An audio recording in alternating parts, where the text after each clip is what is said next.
Assalamualaikum warahmatullahi wabarakatuh. Baik, kita jumpa kembali dalam pelajaran pekerjaan dasar elektromekanik atau biasa disingkat dengan PDE. Sebelumnya saya ingin menyapa kepada anak-anakku sekalian, bagaimana kabarnya hari ini? Semoga kita semua dalam keadaan sehat walafiat. Amin. Baik, kita lanjutkan materi hari ini, masih tentang pelajaran PDE tentunya, dengan materi mengidentifikasi dan merakit pekerjaan elektromekanik dengan subpokok bahasan yaitu pekerjaan merakit dengan fastener, kemudian melakukan solder dan melakukan keling atau keling. Seperti itu oleh saya Muhammad Irfan SPD. Sebelum kita lanjut, jangan lupa like dan subscribe video ini untuk mendapatkan informasi video berikutnya. Selanjutnya, tujuan pembelajaran yang ingin kita capai setelah mempelajari materi siswa ini dapat pertama menjelaskan pekerjaan merakit dengan fastener, kemudian dapat menjelaskan pekerjaan merakit dengan solder atau patrik, kemudian yang ketiga menjelaskan pekerjaan merakit dengan keling atau rivet. Baik, kita langsung masuk ke materi. Yang pertama tentang fastener. Jadi apa itu fastener? Jadi fastener itu adalah salah satu metode yang digunakan untuk menyambungkan dua buah plat, ya, kemudian menjadi satu. Kemudian metode fastener ini bukan termasuk sambungan permanen, sehingga dapat dilepaskan sewaktu-waktu atau istilahnya bisa dibongkar pasang. Ya, alat dan yang dibutuhkan hanya berupa mur atau baut, kemudian yang dibutuhkan adalah sekrup. Seperti itu untuk yang istilah fastener. Fastener adalah proses penyambungan, ya, menyambungkan dua buah plat. Ya. Kemudian peralatan yang dibutuhkan, ya, kalau tadi itu bahannya ini adalah kunci pas, kemudian ada tang. Kunci pas tadi itu untuk membuka ukuran bautnya, kemudian tang, ya, tentunya untuk menguatkan, mengunci, kemudian obeng, ya, itu tadi sekrupnya. Seperti itu sangat-sangat mudah dan sering kita jumpai dalam kehidupan sehari-hari. Prosedurnya, yang pertama, proses penyambungan sekrup atau baut dan mur dapat dilakukan dengan mengebor bagian plat yang akan disambungkan sesuai dengan diameter baut dan mur yang digunakan. Jadi tentunya sudah ada lubang yang untuk dipasangkan, ya, tentunya kita butuh yang namanya alat bor. Kemudian sambungan baut antar baut dengan mur merupakan sambungan yang tidak tetap, artinya sewaktu-waktu sambungan ini dapat dibuka sehingga ini dapat dibongkar pasang. Inilah yang disebut dengan istilah proses penyambungan bongkar pasang atau istilahnya fastener.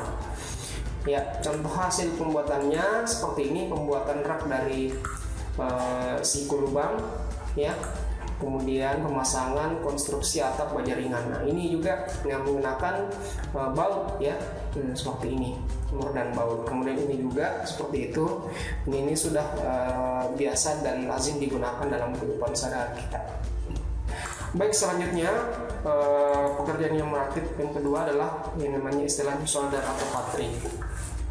Jadi matrik atau menyolder adalah proses penyambungan dua buah logam plat atau lebih dengan cara pemanasan, yaitu dengan mencairkan bahan tambahan, dan kali ini adalah timah, sedangkan plat dan bukannya tidak ikut mencair. Jadi dia ada bahan untuk sebagai penyambung, ya seperti yang biasa dilakukan adalah istilahnya menyolder. Nah, seperti ini. Jadi ada alatnya namanya solder listrik yang disambungkan dengan listrik, kemudian ada namanya flux, ya.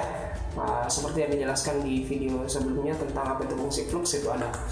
Baik, selanjutnya prosedurnya yang pertama area kerja yang harusnya dalam keadaan bersih, kemudian kita menggunakan alat pelindung diri, kemudian pemakaian bahan pengisi atau logam yang ditambahkan, pemanasan, tentunya harus dipanaskan terlebih dahulu solder yang dipakai, kemudian melakukan proses penyambungan.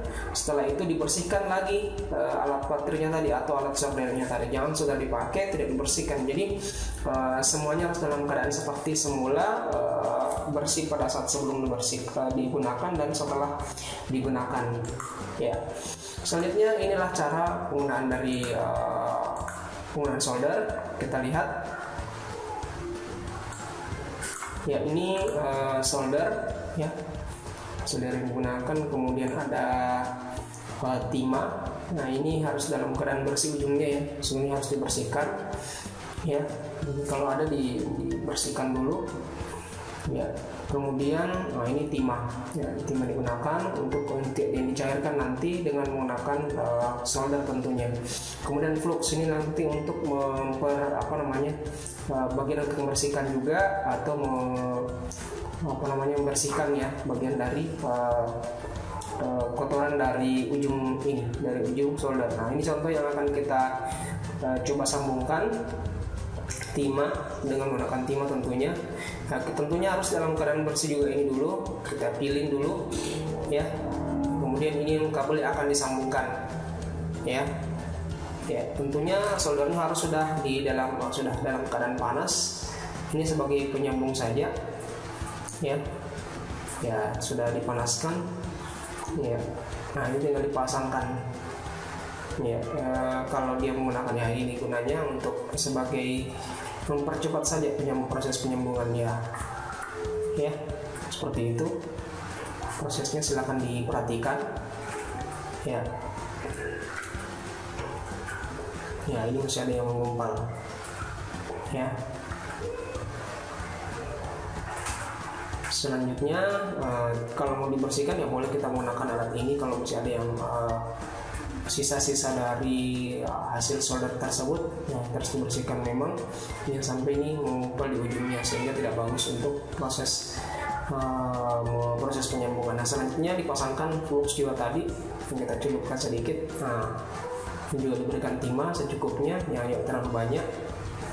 Nah, yang satunya tadi kan sudah, yang ini ya.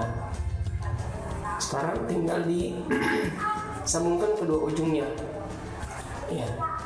Disambungkan kedua ujungnya ya. Karena tadi masing-masing sudah punya timah di bagian ujung dari kabel ini ya. Biarkan dulu dia melekat sampai betul-betul kuat ya. Kita uji coba apakah bagus atau tidak. Nah, seperti itulah proses dari penggunaan dari solder atau cara menyolder ya. Saya ambil dari YouTube ya, ini linknya. Selanjutnya inilah hasil dari perakitan penerapan dari PCB yang ini ada yang pasang dan membuka. Ini proses untuk membukanya, dilepas dulu ya. Nah, ini kalau proses penyambungannya ada dipasangkan komponen.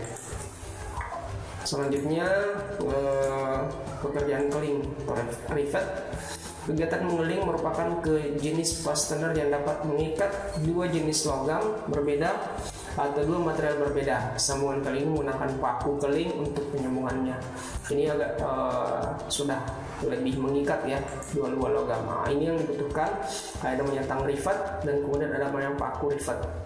Nah, jadi ini adalah tangnya ya. Jadi ada satu pasang dipakai. Prosedurnya atau langkah-langkahnya, yang pertama bor terlebih dahulu kedua plat, kemudian yang disambung sesuai dengan diameter paku keling. Ini tentunya harus sesuai dengan pakunya yang dipakai ya.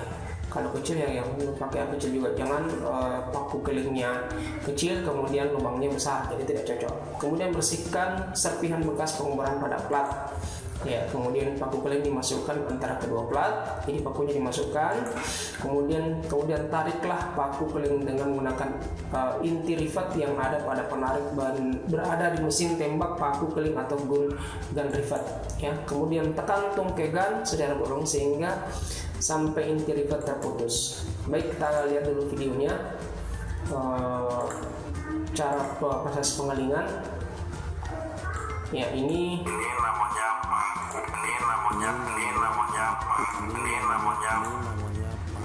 ya, saya kasih kecil saja suaranya. Ini saya ambil dari Trimble Teknik ya. Ini pakunya, namanya paku keling ya, digunakan. Ini juga berbeda-beda ukurannya. Kemudian yang ini adalah tang rivet. Ini adalah kuncinya, kunci untuk mengganti ujung dari yang ini ya. Ini bisa dibuka ya dengan menggunakan ini, sesuaikan dengan pakunya ya. Yang sebelah dua ini juga berbeda ukurannya, jadi kalau kita beli harus sesuai dengan ukurannya. Nah, ini dimasukkan ya nanti, nah disesuaikan dengan ukurannya. Seperti itu prosesnya Nah, kalau yang ini tentunya tidak, karena dia lebih kecil tentunya. Nah, ini bisa tinggal diganti-ganti ya. Ini bisa dibuka kemudian ditukar dengan yang lebih pas sesuai dengan yang kita butuhkan. Ini sudah dipindahkan ke sini. Oke, sekarang ini sudah dikuatkan. Nah, jadi kalau di tang istilahnya dia akan menggelembung kemudian patah ya.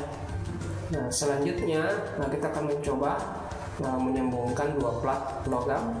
Nah, ini sebelumnya sudah dibor ya, plat ini dengan yang besi ini. Nah, ini dicoba dengan yang ini sebentar kita gunakan. Kita coba dulu yang pertama, sebelumnya dilakukan bor ya, kemudian dipasang pada paku rivetnya. Kemudian sangat mudah, tinggal dimasukkan tang rivetnya, kemudian ya pastikan masuk ya. Oke, kemudian setelah itu ditekan ya. Kalau dia tidak terlalu, bahannya tidak terlalu keras, maka cukup satu tangan saja. Nah, tinggal yang satunya lagi cukup dengan satu tangan saja ya, dimasukkan di pakunya seperti semuanya seolah-olah mempaku ya. Nah, cuman dia khusus untuk logam ya, namanya tang rivet ya. Selanjutnya coba yang ini tampilan bawahnya ya, ketika sudah di rivet yang lebih tebal lagi. Ini coba sense pandek, ini coba di tang rivet ya. Ini diganti sesuai dengan ukurannya. Ini dicoba, sudah dibor semuanya, jadi kedua ujungnya ya ini tinggal di tang sama ya. Nah, harus dua tangan karena medianya lebih berat gitu ya. Itulah proses dari proses pengelingan istilahnya ya, yang menggunakan paku keling dan tang rivet. Ya, saya ambil dari sumber dari YouTube dengan Trimble Teknik channelnya.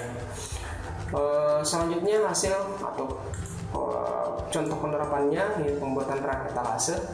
Jadi sebenarnya kalau kita punya keahlian di bidang dan bisa menggunakan ini, tinggal kita bisa menghasilkan sesuatu produk ya, dengan alat-alat yang kita bisa manfaatkan. Kemudian pembuatan konstruksi sekat ruangan ini juga bisa menggunakan tang rivet ya, seperti itu prosesnya. Sambil sumber pustaka dari buku BSE pekerjaan dasar elektronik, kemudian Dewi Wahyuningsi dan kawan-kawan 15 buku pekerjaan dasar elektronik media utama. Kemudian sumber dari YouTube 2 link video tadi. Untuk jelas pemahaman Anda, silahkan kerjakan tugas berikut. Apakah yang dimaksud dengan patri? Kemudian tuliskan alat dan perlengkapan untuk materi. Apa fungsi flux pada proses materi yang tadi sudah dilihat videonya? Silahkan disimpulkan kira-kira apa fungsinya. Jelaskan konsep dasar dari keling. Yang kelima, jelaskan prosedur pengelingan. Ya, seperti itu. Terima kasih. Semoga apa yang saya sampaikan ini bermanfaat. Jika ada kekurangan mohon dimaafkan. Jangan lupa like dan subscribe video ini untuk mendapatkan informasi berikutnya. Terima kasih. Assalamualaikum warahmatullahi wabarakatuh.